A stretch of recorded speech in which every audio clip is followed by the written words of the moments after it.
भोलेनाथ मित्रमंडळाच्या वतीने आपलेच दात आपलेच ओठ हा जिवंत देखावा सादर करण्यात आला आहे। सध्या गाजत असलेली चिल्लर पार्टी, प्राण्यांवर परिणाम करणारे प्लास्टिक, वाहनांमुळे होणारे प्रदूषण, गॅस, पेट्रोल, डिझेल आणि जीवनावश्यक वस्तूंवरील वाढती महागाई, समाजात पसरलेला भ्रष्टाचार, सर्व स्तरांवर होत असलेले घोटाळे अशा समाजात घडणाऱ्या अनेक ज्वलंत प्रश्नांवर भोलेनाथ मित्रमंडळ नारायणपेठ यांनी आपलेच दात आपलेच ओठ या जिवंत देखाव्याच्या माध्यमातून भाष्य केले आहे।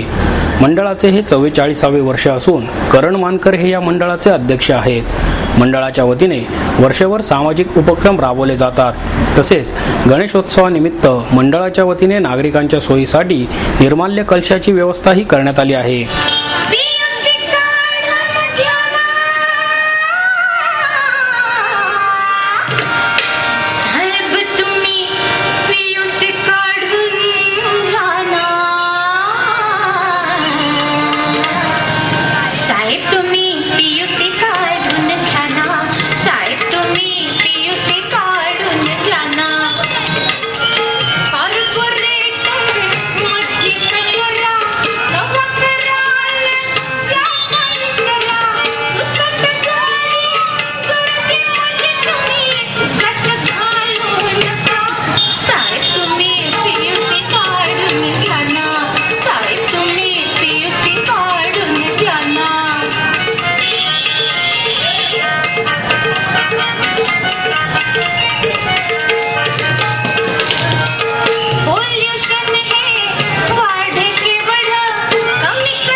ही साठा उत्तराची कहाणी सुखळ संपूर्ण होवो